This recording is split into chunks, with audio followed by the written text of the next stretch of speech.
Este programa tem o apoio da TV Interação, Associação Vida e Trabalho e da Ordem dos Advogados do Brasil, Seção São Paulo.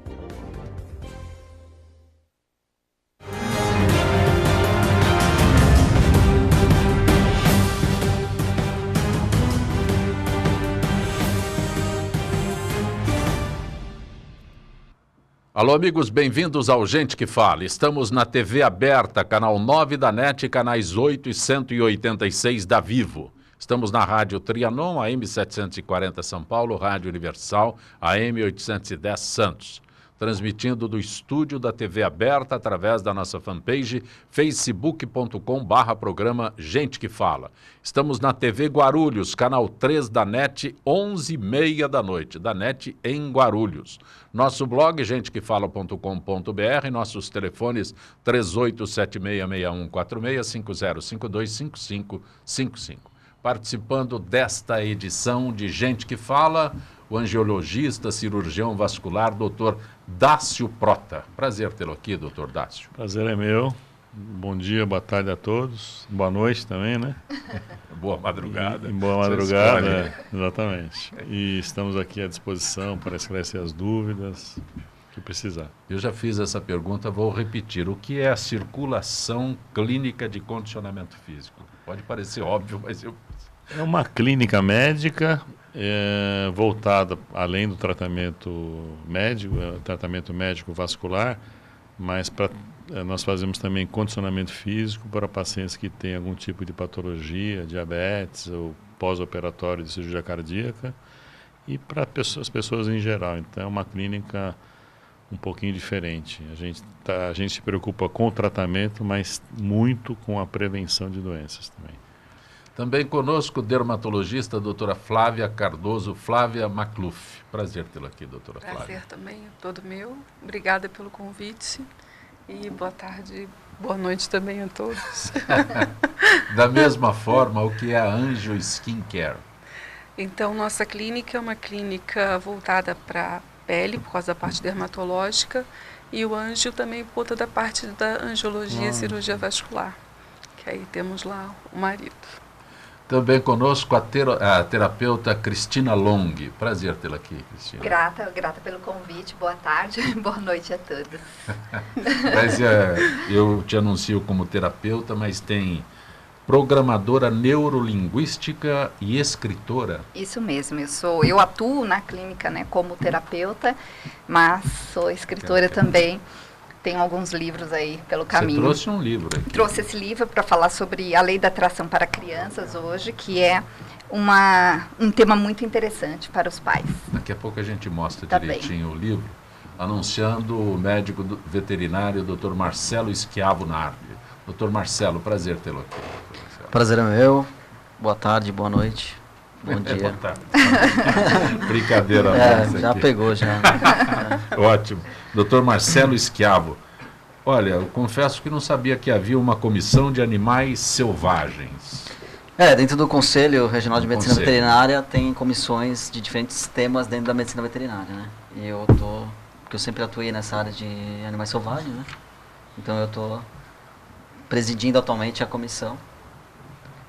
Quando eu vou colocar no meu específico, quando falo de veterinário, eu imagino um médico de cãozinho, no máximo um gato.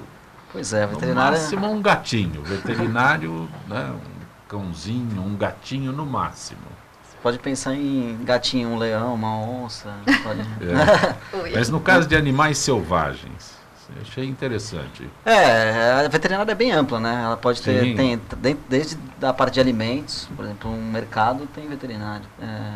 Tem a parte de medicamentos, rações, mas tem essa parte de medicina de animais selvagens também, que envolve manejo de fauna, tanto de vida livre como animal de cativeiro. Aquele papagaio que a pessoa tem em casa, também é um veterinário clínico que trata. Mas ao mesmo tempo tem um veterinário mais de epidemiologista ou de campo, voltado para a área de animais selvagens de vida livre, como é o caso que a gente está trabalhando aqui com os macacos. Se eu perguntar para o senhor da febre amarela... que eu souber responder, eu posso... Por que assusta tanto a febre amarela?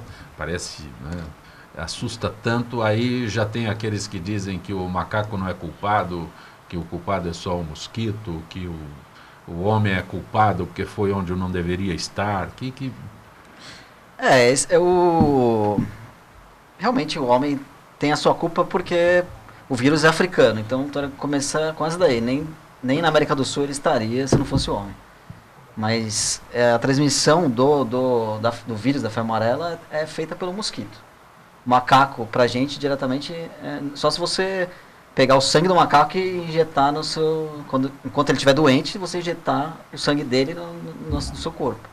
Mas quem transmite é sempre o mosquito. E a mosquita, a fêmea, ela já bota ovos infectados e as larvas já estão infectadas. Então já sai uma geração de animais de mosquitos infectados. Por que acontece isso? Evolução de muitos anos do mosquito para o vírus, né? Vocês são jovens, mas nós estamos em 2018 e de repente somos surpreendidos com 52 mortes de febre amarela. E aí, né, esse é um negócio que já tinha ido embora. A gente chama de doenças emergentes ou reemergentes, né? Sim. Tem vários exemplos de doenças que são reemergentes, que elas tinham sumido e estão voltando. Inclusive até a dengue, né? Ela tinha sido... O Aedes aegypti tinha sido erradicado no Brasil na década de 80, se não me engano. Por Oswaldo Cruz, ele foi erradicado do Brasil, mas ele foi reintroduzido e aí se multiplicou e é o transmissor, o vetor de não só da febre amarela, mas... Porque, na verdade, a febre amarela, hoje em dia, a que a gente tem no Brasil é a febre amarela silvestre, né? Então, são mosquitos que são nativos e adaptados, que vivem na mata, e envolve o mosquito e o macaco. É uma transmissão de mosquito para macaco. O homem entra nesse ciclo acidentalmente por estar perto de áreas de mata. Então, essa questão que você perguntou no começo, o homem que avançou, realmente, a gente avançou a área natural e vive muito próximo das áreas verdes de mata. Então, às vezes o mosquito, ele consegue sair um pouco da mata e voar uns 500 metros para fora da mata. Então, por isso que tem essa coisa da priorizar a vacinação de pessoas que estão perto da mata. E não saber sair vacinando todo mundo, porque a vacina da febre amarela, ela tem em mais ou menos 400... de cada 400 mil vacinados, pode ter um caso de reação à vacina. E essa reação até aconteceu agora. Morreram acho que 3 pessoas de reação vacinal. Uma criança morreu tudo. Então por isso que não... Está muito quietinho aí, atentamente. Por isso que você não pode sair vacinando... Assim, se a febre amarela, que é uma hipótese futura dela urbanizar novamente, do Aedes aegypti, que é um mosquito urbano, ser o vetor responsável para transmitir de humano para mosquito, assim, direto, daí vai ter que ser uma vacinação em massa e a gente vai ter que lidar com as mortes por reação vacinal, né? Mas essa vacinação não teria que ser anterior? Realmente. Teria que ter uma...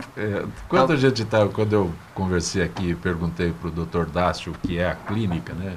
Circulação, aí ele citou uma palavra que eu não vejo ela ser aplicada no Brasil, que é prevenção. Prevenção é mais barato do que remediar. Muito mais barato. Sim, né? Não temos. Então, quando eu pergunto, por que vacinar agora que está todo mundo já no momento ali? Agora, pré-carnaval, todo mundo viajando para a área de risco, vai ser bem interessante o que vai sair disso. Pois não. Não, eu achei interessante a explicação que ele deu. Nunca tinha entendido essa parte que os mosquitos que transmitem a febre amarela, por favor, me corrija se eu estiver errado, são os que estão próximos da mata onde tem a contaminação. Ou seja, o mosquito que dá no meu quintal não dá febre amarela. Seria isso? Ainda não. Hoje em dia, a gente pode falar isso. que não. Que tem a febre amarela urbana, que seria Sim. a Aedes aegypti, humano, esse ciclo. Entendi. Entendeu? Uhum. Não envolve o macaco. Mas hoje em dia, esse surto que está tendo é a febre amarela silvestre ainda. Quando eu falo no Aedes aegypti, eu imagino aquele bombardeio que tem capacidade para carregar todo tipo de armamento, né? Que é o Aedes aegypti. Uma doença nova está lá no Aedes aegypti. Uma doença velha, ele recupera. Então... os vírus disputam o Aedes aegypti, né? Porque tem o Zika, tem a febre amarela. Assim, febre amarela ainda não, né? Mas pode ser que venha a acontecer a urbanização. tem a dengue e o chikungunya, né? Então, tipo, todo mundo disputando, ele é bem disputado. Agora, uma pergunta, o Aedes, ele vem para mais próximo do homem. Sim, ele tá... E ele continua por aqui, depois que ele contamina alguém. O Aedes, tem um estudo que a gente fez aqui na prefeitura, inclusive, que dentro dos parques municipais, é muito difícil achar o Aedes aegypti. Ele tá no quintal, na residência, no lixo, que a pessoa joga aquele copinho que não tá, e fica aquela água. Ele gosta de água limpa, parada, e principalmente de ambientes artificiais mesmo, assim, sabe? Ele é bem urbano mesmo. O Aegypti é totalmente urbano. Que é o listradinho. Que é. Doutora Flávia. E diurno, né? Doutora Flávia, e quando as pessoas procuram repelente para se livrar do mosquito, qual é a eficiência disso? Então, a maior disputa agora é a vacina, e quando não é vacina, agora é o repelente. Deixamos a vacina de lado, vamos para repelente. Tem pessoas que não podem se vacinar, né? Então, que não é recomendado a vacinação. Nos critérios. Tem alergias, né? E além dos repelentes, também os outros cuidados que a gente não pode esquecer, né? Que depois a gente pode comentar, como as telas em janelas, os cuidados maiores, né? Sim. Com roupa, com tecido, as exposições. Mas em relação aos repelentes, o que a gente precisa mais levar em consideração é o rótulo nas embalagens. Observar os componentes. Doutora Flávia, eu vou falar uma coisa para a senhora. Eu não sei ler aqueles rótulos, não. Pois eu não consigo identificar aqueles rótulos. Fica complicado, mas a gente vai dar uma cola. Tem 3 componentes principais e que são regulamentados pela Anvisa e recomendados pela Organização Mundial de Saúde. E são sintéticos esses. E eles são feitos a partir da icaridina, que é um derivado de pimenta, e os outros 2 têm nomes muito complicados, a gente prefere usar a sigla. Se a senhora fala icaridina e eu já não lembro, imagina esses outros 2 que a senhora disse que é complicado. Imagina. É que agora está na moda. Então, a icaridina é o mais comum. Depois nós temos o DET e temos o IR3535. A senhora tem que usar colinha, imagina. Imagina. A diferença básica está na concentração, por isso que é importante observar o rótulo, quando está escrito lá infantil ou uso adulto. Os 3 são, pela vigilância, pelas sociedades, né, pela regulamentação, eles são seguros para gestantes, crianças e adultos. As diferenças se encontram na concentração e na idade. Então, por exemplo, o IR3535 só pode ser usado para crianças acima de 6 meses de idade, até 2 anos, mais ou menos, de 6 meses a 2 anos. Já o DET, só a partir de crianças acima de 2 anos até uns 8 anos. A gente considera isso infantil. No caso da icaridina, é o que a gente observa que tem uma maior versatilidade. A gente usa com mais confiança e segurança, porque ele também pode ser usado para crianças a partir de 6 meses, adultos e gestantes. Então, ele tem uma confiabilidade, uma proteção maior e uma diminuição na sua toxicidade também. Qual é a eficiência disso para realmente mandar o mosquito embora? Se eu passo, eu estou livre dele?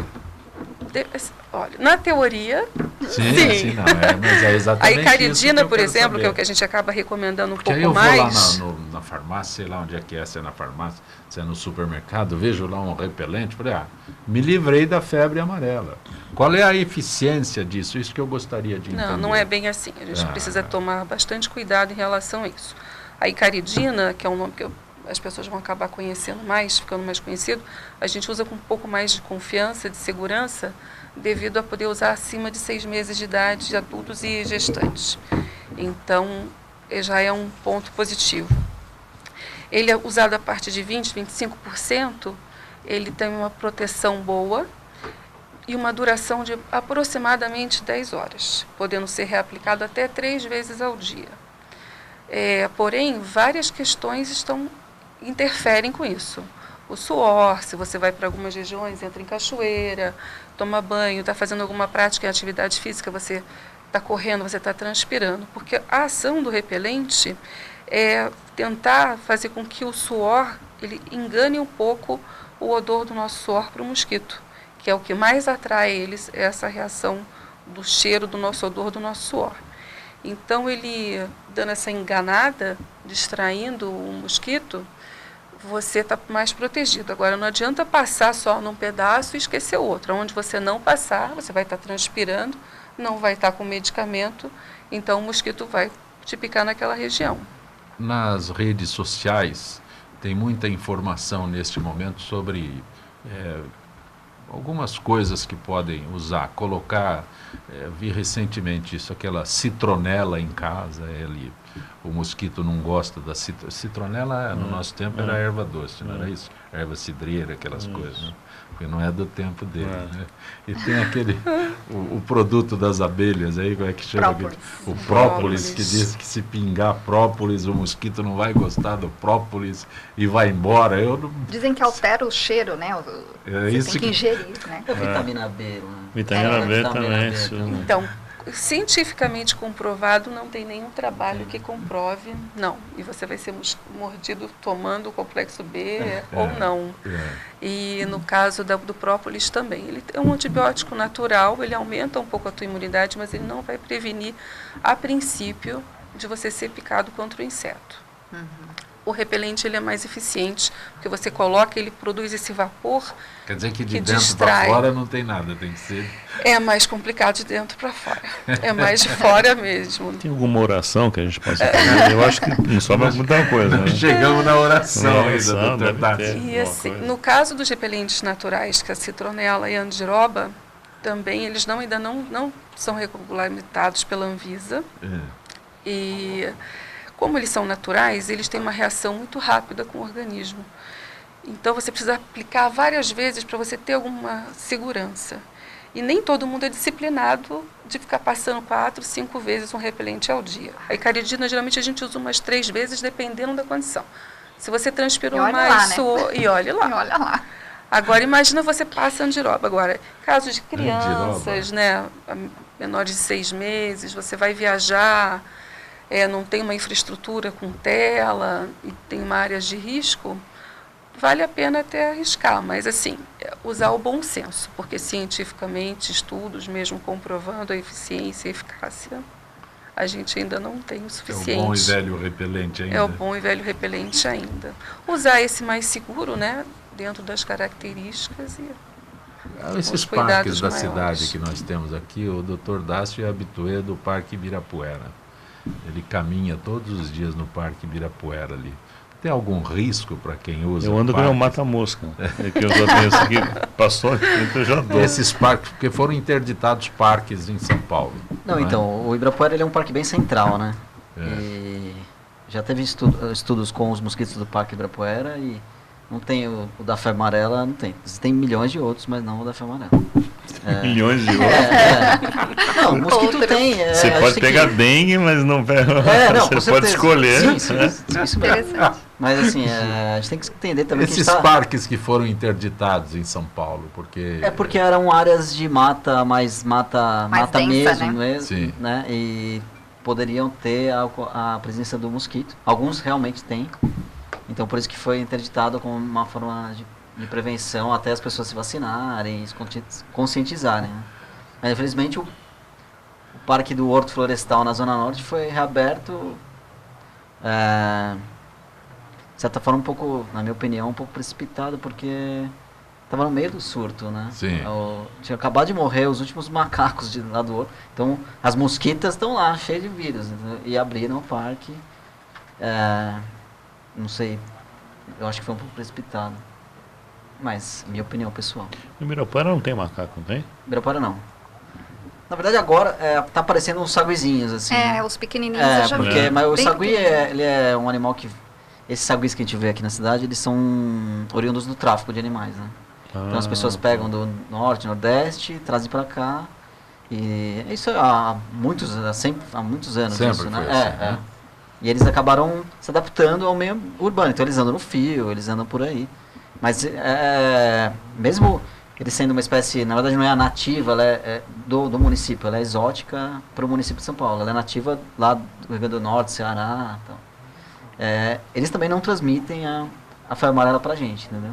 Diretamente. Tem que ter um mosquito. Se não tiver um mosquitinho, não adianta. Então aquela coisa, as pessoas jogando pedra, maltratando os macacos, é uma tremenda burrice, porque é uma ignorância muito grande, porque O macaco, Uma pena. ele avisa pra gente que a febre amarela chegou. Ó, chegou aqui, morreu o macaco, que nem foi no zoológico do É ar. verdade. Então, a partir daí, essa é a estratégia da vigilância no Ministério da Saúde é essa. Morreu o macaco, vamos... Então tem que vacinar, né? Vamos fazer bloqueio com fumacê, vacinar a população do entorno. Então, se você mata o macaco, você mata o seu indicador. Você não vai saber, né? Então, é muita burrice você matar o macaco. Cristina, o que é a lei da atração para crianças? Lei da atração.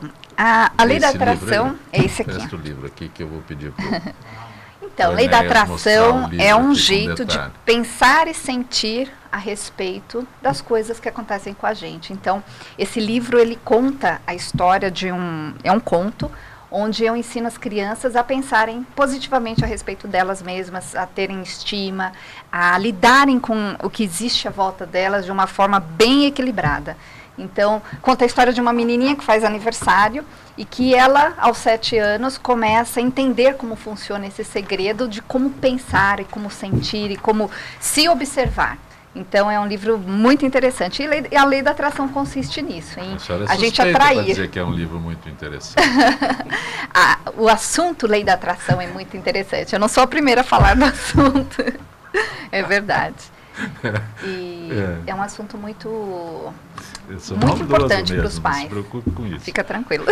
Voltado para crianças, inclusive, não é muito comum, não é? Não tem muitos. Então, é um livro que não tem livros, pelo menos eu não achei aqui no Brasil, escrito diretamente para as crianças sobre a lei da atração, diretamente.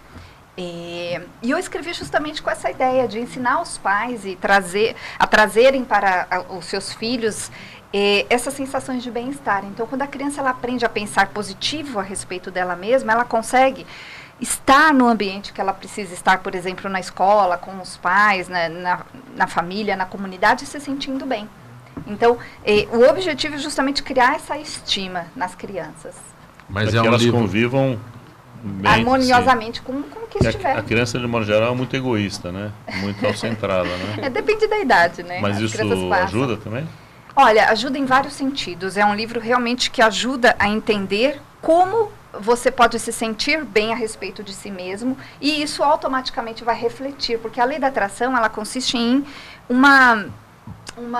como eu poderia explicar, você atrai aquilo que você sente, principalmente.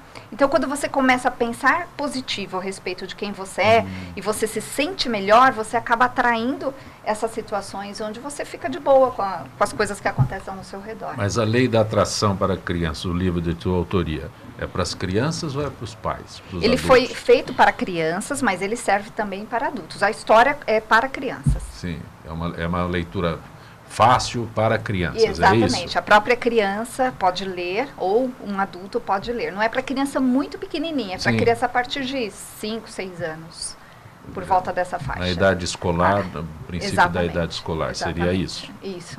É mais fácil escrever para criança? Não, eu acho que é um pouquinho mais delicado, mas é delicioso, eu adoro escrever, né? Esse é o meu 3º livro, então, mas é o primeiro para crianças. Com criança a gente tem que ter um certo tato, porque não dá para explicar do jeito que a gente explica para os adultos, né? Por isso que eu fiz através de um conto, porque a criança ela não interpreta como a gente interpreta, ao pé da letra. A criança ela interpreta com sentimentos, com o que acontece à volta. Então, justamente o livro ele traz essa ideia de que se a criança se sentir bem, o mundo à volta começa a acontecer de uma forma boa. Ela começa a se sentir bem a respeito dela e traz esse resultado para a própria vida. Então, essa é a ideia principal. O que uma programadora de neurolinguística consegue traduzir na lei da atração para crianças? Isso é muito interessante. Então, a programação neurolinguística trabalha com a mudança de estado emocional. A gente faz isso através de sensações que a gente muda. Então, por exemplo, uma criança, quando ela tem uma sensação ruim a respeito dela mesma, ou quando ela sofre muita pressão, ou está ansiosa por causa de uma prova, por exemplo, através da programação neurolinguística, isso geralmente é o que eu faço lá no consultório, a gente muda as sensações. Então, quando a criança, no caso, vai ter uma próxima prova, ela já se sente diferente porque aquela sensação foi mudada. E isso é feito através de exercícios onde são exercícios, por exemplo, eu vou dar um exemplo fácil, onde eu falo para a criança imaginar que o medo dela, por exemplo, é uma bola. Ela imagina uma bola, ela é uma criança, eu não vou explicar para ela o que está por trás disso. E aí a gente diminui o tamanho dessa bola de um modo específico, eu só estou passando por cima, Sim. e a criança começa a sentir ali no momento uma sensação diferente. Então a gente muda o que a criança sente através dos adultos também, né? Porque a minha especialidade justamente é mudar essas sensações, é trabalhar com o lado emocional das pessoas para que elas consigam ser o que elas querem ser. E quando a gente muda o que a pessoa sente a respeito de si mesma, ela consegue finalmente fazer o que ela precisa de uma outra forma. Sai a trava. Pedi a gentileza dos senhores para conversar com a Gisele Souza, da FIPESP, Associação dos Funcionários Públicos do Estado de São Paulo. Gisele, boa tarde, Gisele.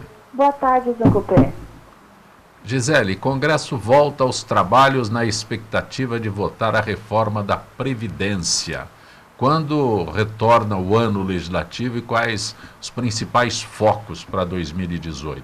Então, Zancopé, o ano legislativo se inicia nesta sexta-feira, dia 2, com as atenções voltadas para a reforma da Previdência em análise na Câmara dos Deputados, PEC 287/2016.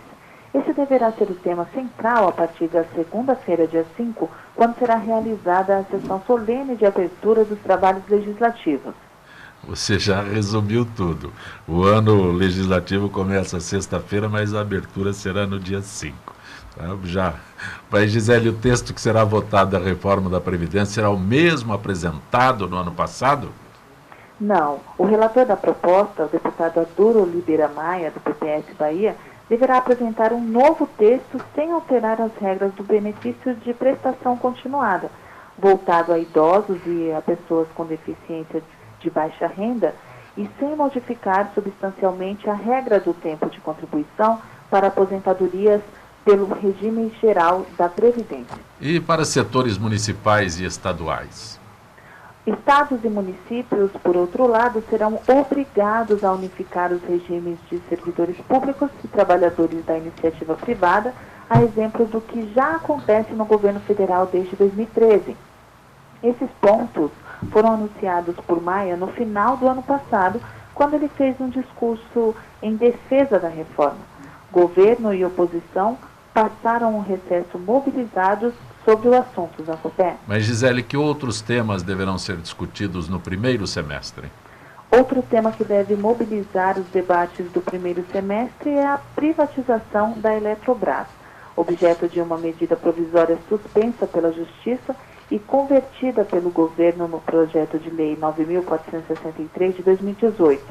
A não ser que seja aprovada a urgência para votar a matéria direto no plenário, o projeto deverá passar pela análise das comissões, que terão novos presidentes eleitos a partir das negociações entre as lideranças partidárias na COPE. Gisele, agradeço mais uma vez tua gentileza com o nosso Gente que Fala, esta parceria com a FIPESP. Gente que Fala, a FIPESP, que já está entrando no seu 18º ano. Gisele, um abraço. Obrigado, Gisele. Um abraço, Zancopé, especial aos nossos ouvintes do programa Gente que Fala.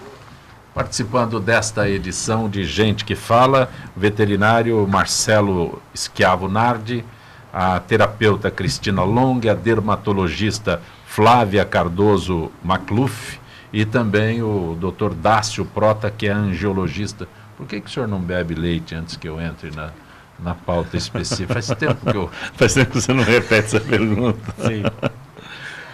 Que leite é um... O veterinário está aqui. Leite é um alimento para o bezerro, não para o ser humano, como sim. Eu aprendi num curso que eu tinha feito, né? O colega que estava dando a aula era um chinês, ele perguntou se os médicos estavam, quais aqueles que tomavam leite, né? Eu fui um dos que levantou a mão e ele começou a criticar, e até fazendo algumas piadas meio sem graça, né? E perguntou se nós éramos bezerros ali, né? Que tomávamos leite, que leite não é um alimento adequado para o ser humano, né? E aí comprovou uma série de coisas e tal, né? Mostrou uma série de provas que ele tinha, né? E eu, a partir daí, comecei a pensar. Eu gostava muito de tomar leite. Eu tinha contado para você que uma época que eu fiquei na Inglaterra, Eu tomava leite como se tomava água, né? Na refeição, o dia inteiro praticamente. 1 a 2 litros de leite tipo A, que era extremamente gorduroso, né? Eu tinha uma certa azia quando eu tomava isso, mas nunca associava ao leite. E em uma época, inclusive, se usava leite para quem tinha gastrite, quem tem esofagite, né? E você tem um alívio temporário, mas não melhora em nada, às vezes até piora mais, né? Aí depois isso aí esse conceito foi modificado. E aí, porque hoje a intolerância à lactose, a pessoa já não bebe o leite, mas exatamente. O que o senhor colocou aqui... Era leite de modo geral, não especificamente só sobre a lactose, né? Exato. Tomar o leite de modo geral. Porque, na verdade, o nosso organismo não é preparado para digerir o leite, de leite de vaca, né? Ele é preparado para o leite materno, isso sim, mas não para o leite de vaca. Doutor Marcelo, tem explicação, doutor Marcelo, o senhor que é veterinário? Não, eu entendo muito dessa área aí, mas eu tenho assistido muitas coisas em relação à alimentação, né? Sim. E inclusive, assim, até, desculpe os veterinários que trabalham na produção, né, mas animal, mas o que a gente tem visto é que às vezes até a indústria da carne, do leite, que te força a consumir essa coisa em excesso, que na verdade você não precisa, né? Sim. A gente não precisa comer tanta carne, a gente não precisa tomar leite, a gente não precisa... Muito pouco produtos de origem animal. Me desculpa os veterinários que trabalham nessa, mas... eu estou falando de leite bem puro, sem, não estou falando nem do leite que são colocadas uma série de substâncias que são para preservação, sim. São extremamente danosas. Estou falando de leite que não tem nada, não é normal, né? Já não é uma coisa boa, né? Doutor Dácio Prota, carnaval às portas aí. O Enéas, por exemplo, já tem 3 escolas de samba programadas para ele desfilar. 4? Nossa, é um exagero. Ele tem uma condição física boa? Ou ele vai descobrir só na hora? Vai descobrir na quarta-feira, quando não vier trabalhar. Provavelmente. Certo? Provavelmente. Qual é a indicação, doutor Dácio? Eu acho que às vezes não exagerar, né? Fazer tudo na... Carnaval sem exagero não existe. Exagero não dá? Não existe. Ou pelo menos se sobrar um pouquinho de consciência, de sobriedade, né? Para você ter ideia de que o seu organismo está sentindo esse excesso de atividade, né? Existem muitos casos de pessoas que têm infarto de miocárdio em plena folia, né? Isso é uma coisa relativamente comum. Pessoas que estão despreparadas para fazer uma coisa tão intensa. Às vezes ficam alcoolizadas e acabam até se descuidando da própria saúde, né? Fora disso, às vezes em alguns lugares que tem uma higiene muito ruim também, né? Você tem dermatologistas que sabem disso, micoses de pé. Você vê em lugares que tem urina em todo lugar, né? As pessoas pisam nisso, né? E vão se contaminando. Então, e tem muitos cuidados que deve-se ter. Uma coisa importante é a hidratação, né? Se hidratar não só de cachaça, de vodka, de água mesmo, né? De líquido, sempre que possível, né? E às vezes as pessoas hidratando, né? Garrafa de água é cheia de pinga, né? Então, eu estou hidratando, né? Está hidratando. Está hidratando. Mas não é por aí não. Mas tem que se cuidar, assim, realmente. Mas quando o senhor fala de elevar as pernas, vamos usar esse termo, né? Levantar as pernas, elevar as pernas, qual é Porque normalmente quando se fica muito em pé, por ação da força da gravidade, o sangue tende a ir para baixo e inchar e tem uma dificuldade em voltar pelas veias, né? Quando você eleva as pernas, se você conseguir fazer isso, né, você facilita o escoamento do sangue que se faz do pé para a coxa. Então isso é uma coisa importante. O bombeamento do sangue, ele se faz pela panturrilha, pela barriga da perna. Então quando você caminha, você está impulsionando o sangue de volta. É lógico que depois de algum tempo ele vai perdendo um pouco a eficiência. Aí só com a elevação, pelo menos no final do dia, para ter um descanso, para o dia seguinte recomeçar de novo tudo, né? Você que normalmente pula todos os dias, você faz isso, né? Sim. Faço. Não senti muita firmeza. Nenhuma, né? Aí se eu dizer elevar as pernas, eu lembro de um amigo lá no interior que tinha de vez em quando você chegava na casa dele, ele tinha uma tábua E ele ficava lá com as pernas para cima lá e disse que era o remédio que ele tinha, o medicamento que ele usava para evitar problemas de circulação e varizes. Isso. Mas a gente achava aquele negócio... Que quando se usa, por exemplo, uma meia elástica, uma contenção elástica, ela aperta às vezes, para às vezes não se dilatarem tanto. Então, facilitar um pouquinho o retorno do sangue. Hoje você vê muitos corredores, esportistas, jogadores de futebol que usam meia elástica para exercício mesmo, né? As meias de hoje não são aqueles meiões que a gente usava. Você tem meias mais sofisticadas, mais finas, não tão incômodas, né? Muito então mais você consegue melhorar o retorno do sangue sem se preocupar com... Flávia, quando o Dr. Dácio fala sobre cuidados que nós devemos ter nesses locais, não é? Locais aí com pouca higiene, eu fico imaginando aqueles blocos em Salvador que, se não tiver dentro da corda, não sei se vocês conhecem o carnaval lá em Salvador, se tiver, o abadá fica na corda, se não tiver, e se sair, perde o lugar. Então, essa situação que ele falou de lugares assim com pouca higiene, lá num desfile daqueles é muito comum. Não tem jeito, né? Não tem jeito. A melhor coisa que tem é tomar um bom banho na volta. A gente brincava antigamente, quando saía de plantão, passa um polvidinho, mas é brincadeira. Não pode dar, porque resseca demais a pele. Mas um bom sabão é o que vai realmente ajudar. E repelente. Filtro solar sempre. E primeiro o filtro, depois o repelente por cima. Chapéu, óculos, hidratação. O protetor solar funciona? Funciona. O importante dele... Nessa época de verão. O importante dele é você sempre observar também o rótulo, se ele tem proteção, UVA, UVB. Vou repetir, eu não sei ler aqueles rótulos. E dou um exemplo, repito esse exemplo sempre procurando produtos diet, né? Aí vem lá no rótulo lá, como é que é? Açúcar invertido.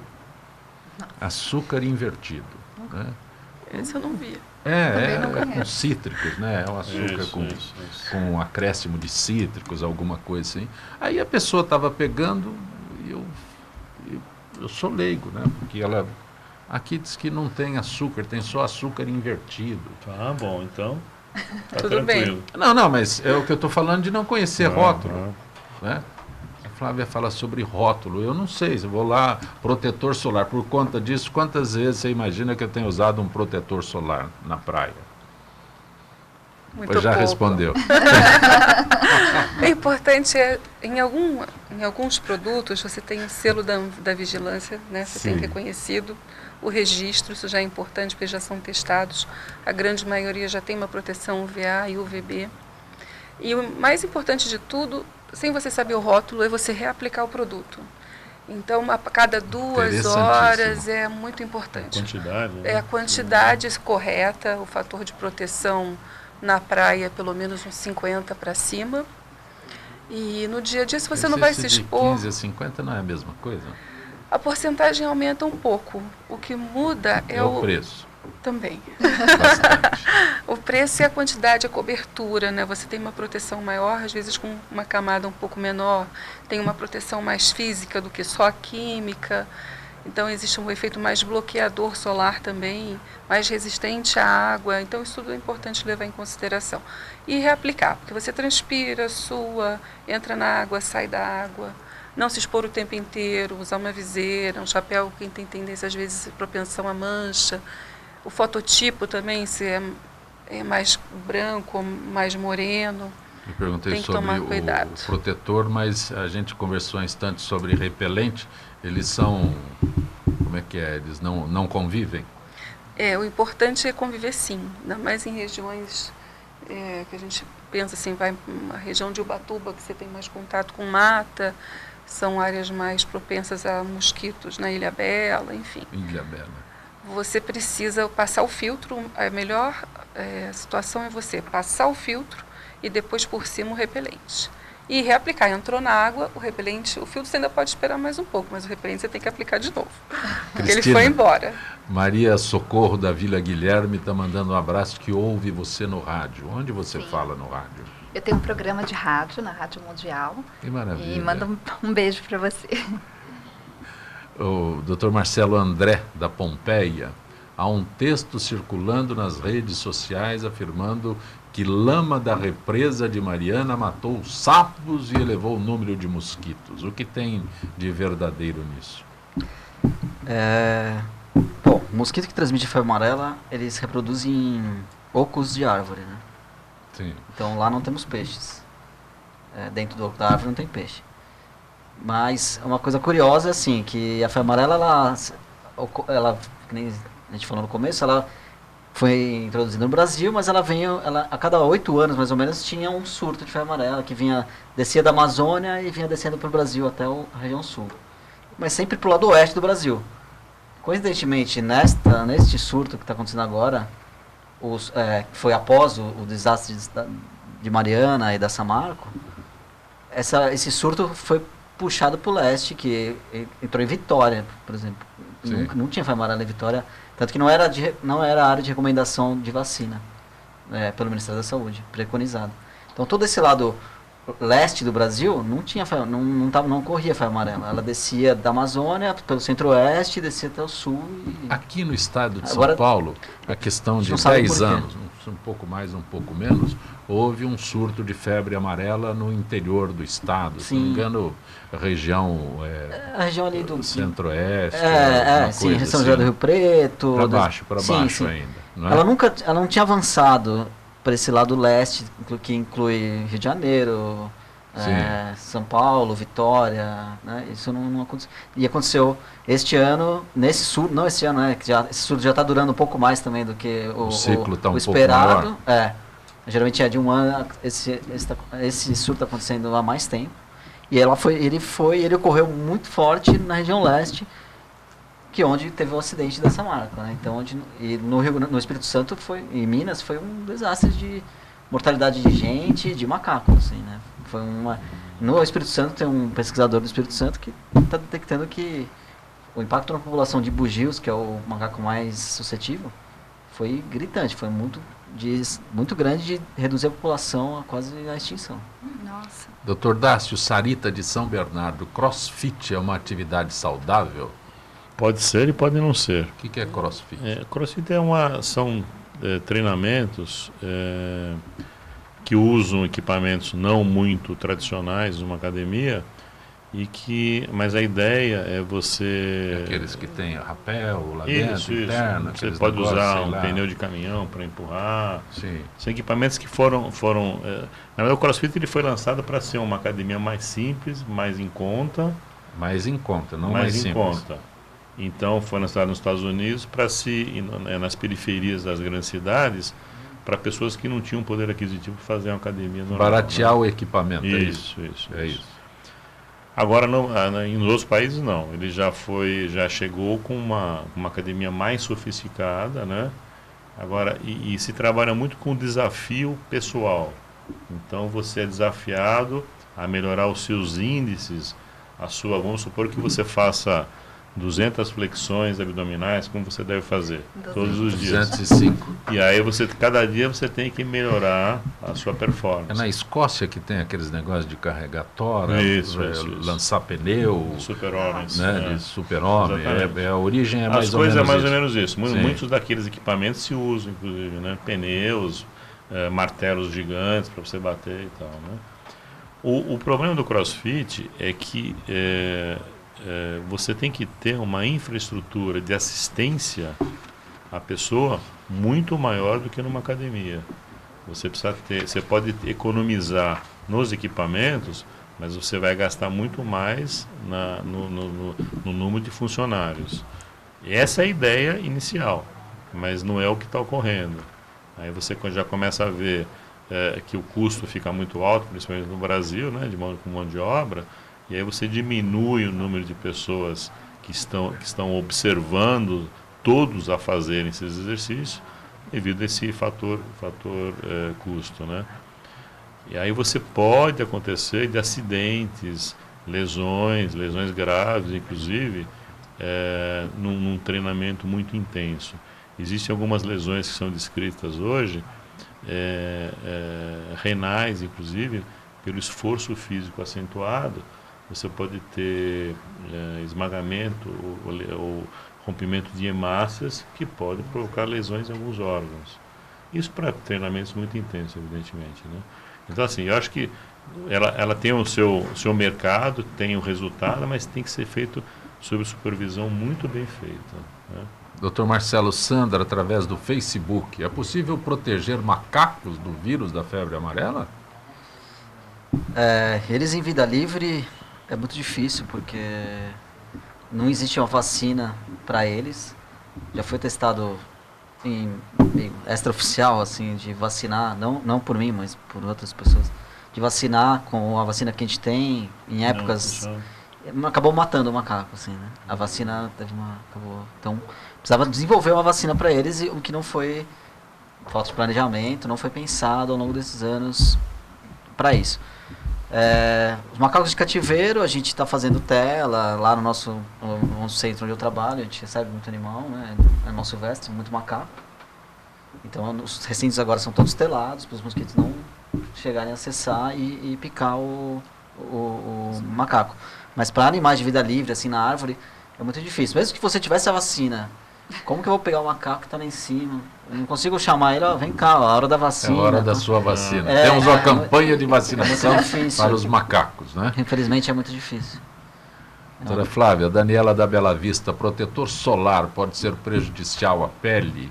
E a partir de que idade pode ser usado? O protetor solar, ele tem alguns componentes, sim, que podem prejudicar. A gente pede que a partir de 2 anos de idade.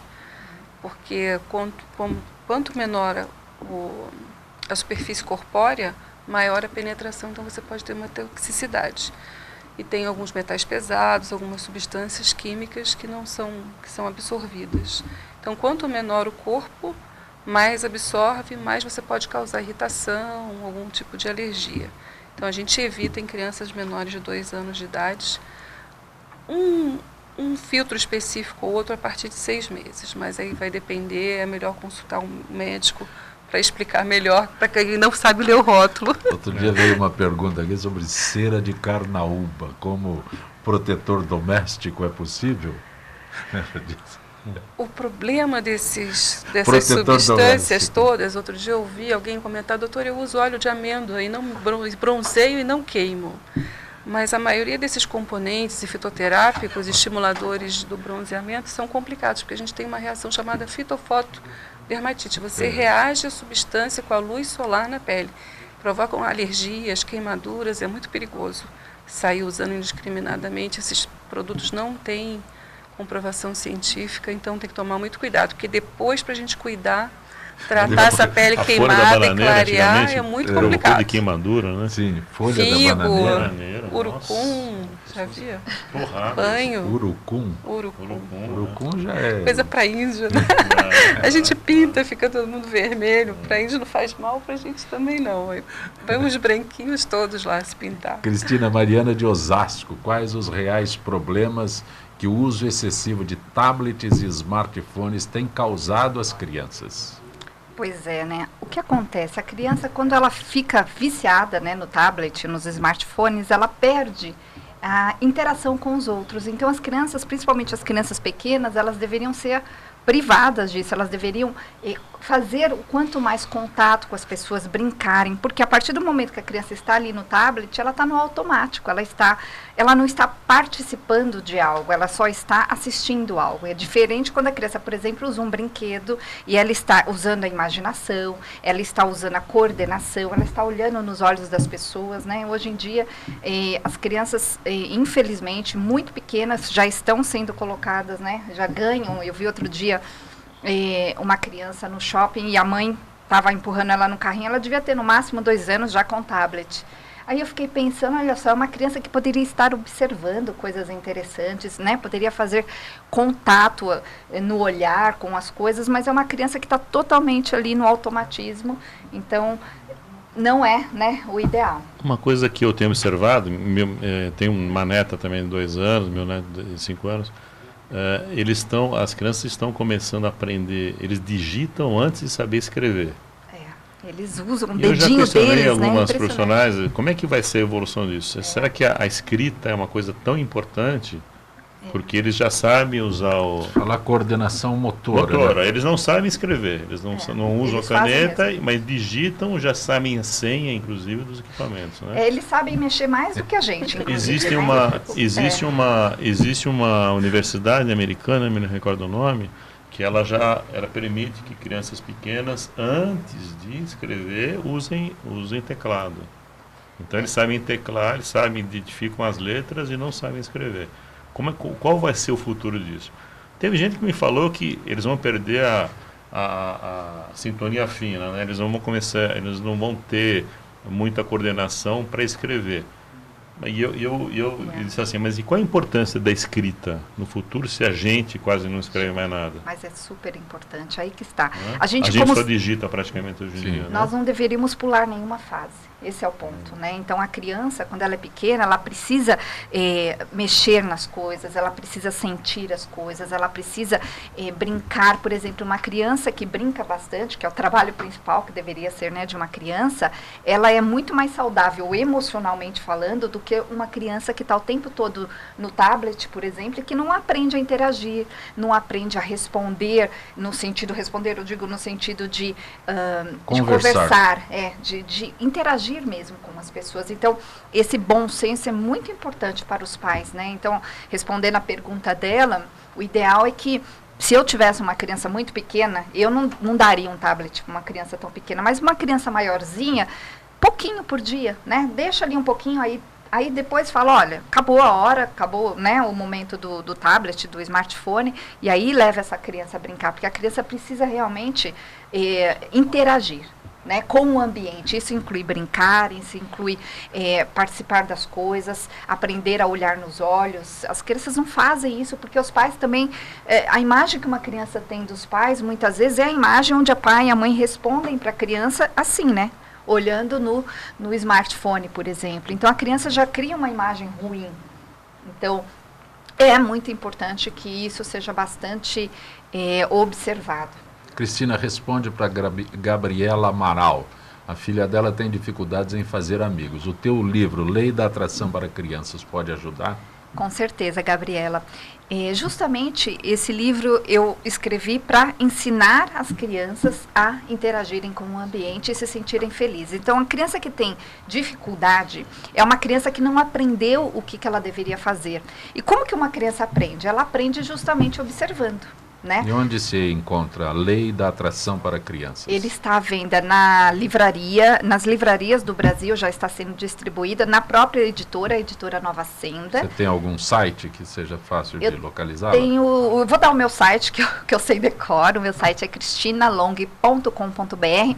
E no sábado agora a gente tem um lançamento que será feito em Moema, aqui em São Paulo, na Livraria da Vila, entre 3 e 5 da tarde, então todos vocês estão convidados. Livraria da Vila em Moema? Em Moema. Na Avenida Moema, isso? Não sei o endereço. Pertinho de casa. Pertinho, doutor Dácio, rapidamente para o Jaime, por que é tão fácil adquirir anabolizantes no Brasil? É um absurdo, porque a polícia não fiscaliza, porque isso é uma contravenção penal, né, passível de prisão.